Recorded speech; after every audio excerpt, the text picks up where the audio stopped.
जय माँ काली, हम सभी पर माँ की कृपा हमेशा बनी रहे, मेरी माँ से प्रार्थना है। जब हम सिद्धियों की बात करते हैं तो उसमें बहुत सारी सिद्धियाँ हैं, तंत्र हैं, मंत्र हैं और उसके कुछ दुष्परिणाम भी हैं। जब आप गृहस्थ में रहते हुए सिद्धियों को पाना चाहते हैं, तंत्र सीखना चाहते हैं, सवारी बुलाना चाहते हैं और लोगों का इलाज करना, भविष्य देखना, ये सब कुछ चीज़ें करना चाहते हैं तो उसके जो प्रभाव हैं, जो नेगेटिव प्रभाव हैं, जैसे कि हर एक चीज़ के होते हैं, हर सिक्के के दो पहलू होते हैं, अच्छा और बुरा। तो ये जानना भी आपके लिए ज़रूरी हो जाता है कि उसके परिणाम क्या होंगे, उसके जो साइड इफ़ेक्ट हैं वो क्या हो सकते हैं। मैं आपके भले के लिए ही ये वीडियो लेकर आई हूँ। मेरा मनसा किसी को डराने का नहीं है, बस सतर्क करना है। माता रानी की कृपा से जो कुछ भी अनुभव होते हैं मैं आपके साथ शेयर करती हूँ, पूरी सच्चाई के साथ, पूरी ईमानदारी के साथ।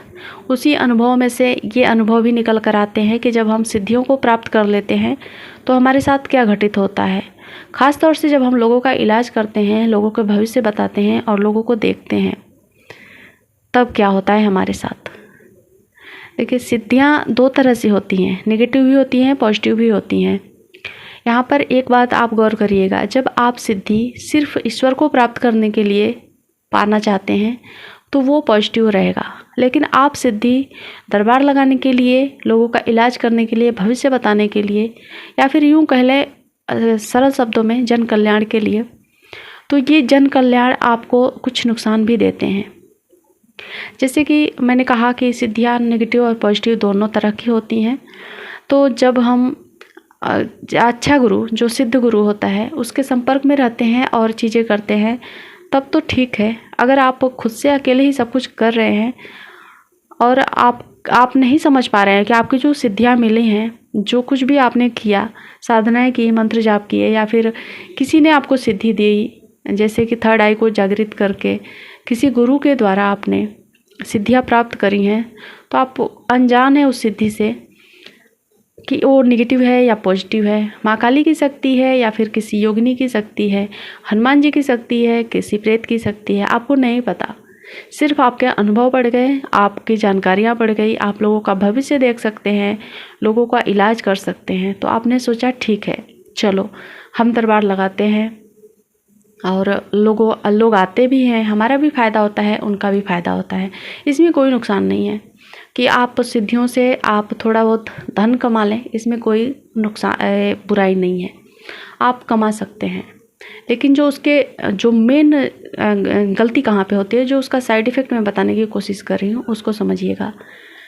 कभी कभी ऐसा होता है कि जो सामने वाला आया है बंदा, उसके ऊपर क्या चीज़ है, अगर समझिए बहुत ही बड़ा प्रेत है, बहुत ही बड़ा है, या फिर उसको कोई बहुत ही 2-3 चीज़ें एक साथ हैं और वो आया आपके पास दिखाने के लिए, आपने अपनी सिद्धि को आदेश दिया।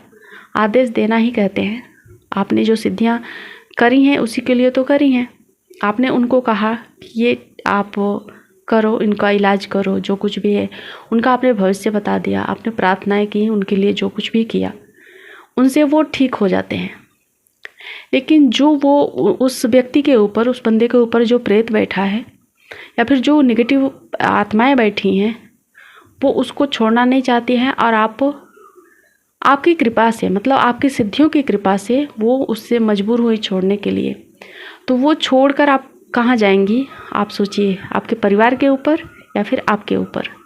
अगर आप पूरी तैयारी के साथ दरबार नहीं लगाते हैं, छोटी सी जानकारी लेकर आप, छोटे से अनुभव लेकर दरबार लगाना चालू कर दिए, लोगों को देखना सुनना चालू कर दिए, तब ये सिचुएशन आपके सामने आती है।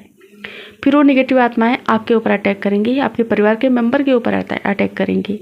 इसीलिए ये जो तंत्र है, ख़ास तौर से तंत्र जो होता है, वो गृहस्थों के लिए नहीं होता है, वो पूर्णतः सन्यासियों के लिए होता है, जो गृहस्थ से एकदम कट के रहते हैं। गृहस्थ उनके लिए नहीं है, उनका कोई संतान नहीं है, कुछ भी नहीं है, उनको डर नहीं है कि कुछ मेरे परिवार को हुआ, या परिवार ही नहीं है तो किसी को डरने की कोई ज़रूरत ही नहीं है। तो गृहस्थ में रहते हुए तंत्र इस लेवल तक खतरनाक होता है कि वो कभी कभी परिवार के मेंबर के ऊपर अटैक करते हैं, जो नेगेटिव चीज़ें होती हैं, कभी कभी हमारे ऊपर अटैक कर देती हैं, हमारा तबीयत ख़राब होता है, हमारी आर्थिक स्थिति ख़राब होने लग जाती है, परिवार के मेंबर लोग बीमार पड़ने लग जाते हैं।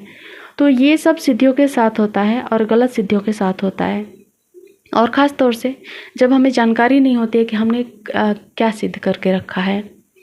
वैसे तो हम ठीक है, अगर मैं कहूँ कि मैं माँ काली को प्रे करती हूँ, माँ काली को बहुत मानती हूँ, उनके जो मंत्र हैं उच्चारण कर रही हूँ, तो मैं उनके ऊपर भरोसा कर रही हूँ और उनकी जो सिद्धियाँ हैं उस हिसाब से मैं जो कुछ भी है देख रही हूँ। लेकिन मुझे आभास है कि किसको कितना करना चाहिए, उसी हिसाब से मैं बात करती हूँ। अगर मुझे लगता है कि हाँ सामने वाले के ऊपर बहुत ही बड़ी चीज़ है, मेरे से नहीं संभलेगी, मैं पीछे हट जाती हूँ। मैं माँ को नहीं फोर्स करती हूँ, ना मैं माँ को कभी कहती हूँ। कोई भी मेरे को कुछ पूछता भी है तो मैं ये बोलती हूँ कि माँ आप देख लो क्या करना है, आप जो करोगी वही है। मैं माँ को आदेश भी नहीं देती हूँ। तो इस तरह से होता है। भक्ति और सिद्धियाँ दोनों दो चीज़ें हो जाती हैं। जैसे हम भक्ति में हैं तो हम इस तरह से करते हैं कि माँ को बोलते हैं कि माँ आप देखिए, आपको जो करना है आप करिए, सामने वाले को ठीक करना है नहीं ठीक करना है, हाँ उनका जो परेशानी है हम बता देते हैं, उसमें कोई बुराई नहीं है, बता देते हैं, वो अपना इलाज अपने तरीके से ढूंढ लेते हैं। लेकिन जो दरबार लगाते हैं और पूरी तरह सिद्धियों के ऊपर डिपेंड होते हैं, उनको आदेश देते हैं और उनकी जो सिद्धियाँ हैं वो कम स्तर की हैं, नीचे के स्तर की हैं, यानी कि देवी देवताओं से नीचे की जो हैं, जैसे कि यक्षिणी हो गए, परियां हो गई, अप्सराएं हो गए, कई लोग भूत प्रेत भी सिद्ध करके रखते हैं, उनसे भी अपना काम लेते हैं। तो वो इस तरह से होता है। कभी कभी तो सिद्धियों को जो भरपूर उनका आहार नहीं मिलता है, यानी कि उनको भोग नहीं मिलता है, तो वो भी परिवार के ऊपर अटैक कर देती हैं, खुद की सिद्धियाँ भी। तो ऐसी सिद्धियाँ हमें किस काम की। तो मैं बस यही कहूँगी, आप गृहस्थ में रहते हुए भक्ति करिए, ध्यान करिए, इन सब चक्करों में ना पड़े, इससे कुछ भला नहीं होता है। लास्ट में चल के मैंने यही देखा है, बहुत सारे लोगों को जो सवारी लगाते हैं वो परेशान हो जाते हैं, पूरी तरह से विक्षिप्त हो जाते हैं, उनका घर परिवार सब कुछ परेशानी में ही रहता है। लोगों का तो भला करते हैं पर इस भलाई से कुछ मतलब नहीं है, क्योंकि आप उनके कर्म को काटने की कोशिश करते हैं।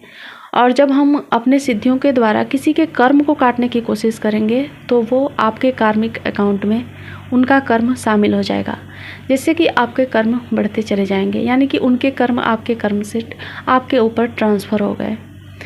तो आप दूसरे के कर्मों को काटने की कोशिश ना करें। उनका जो दुख है उनके कर्मों से मिला है, वो उनको भोग रहे हैं। दुख और सुख ये सब कुछ भगवान के एक जो कार्मिक अकाउंट है, जो चल रहा है, खाता चल रहा है, उसी से हिसाब किताब दुख सुख सब कुछ मिल रहा है। तो उसमें जब आप हस्तक्षेप करेंगे तो वो उल्टा आपको प्रभाव डालेगी, वो आपके ऊपर नेगेटिव इफेक्ट डालेंगे। तो ये सब कुछ बताने का मेरा मकसद यही है कि आप सिर्फ भक्ति करिए, लोगों का कल्याण करना चाहते हैं तो बस जैसे मैंने कहा, अपने माँ के ऊपर भरोसा करिए और जो सामने आया है आप उनको बोलिए कि माँ आप देखो, इसको ठीक करना है नहीं करना है, इसके कर्म ठीक होने लायक है कि नहीं है, आप देख लो, हमें कुछ नहीं करना है। तो इस तरह से अगर आप जन कल्याण करते हैं तो ठीक है। लेकिन जब आप किसी साधु सन्यासी के पास जाकर सिद्धियाँ हासिल करके आते हैं तो वो सिद्धियाँ आपको नुकसान पहुंचाती हैं, क्योंकि आपको नहीं पता होता है। तो इस सिद्धियों के चक्कर में या फिर सिद्ध होने के लिए आप ये सब कुछ ना करें, वही बेहतर है। वैसे ये मेरा अपना मत है, आपका क्या विचार है वो आपके ऊपर है। मिलती हूँ एक और ऐसे जानकारी वाली वीडियो के साथ। माता रानी की कृपा से मैं आपके साथ जो कुछ भी शेयर कर पाती हूँ करती हूँ। जय माँ काली।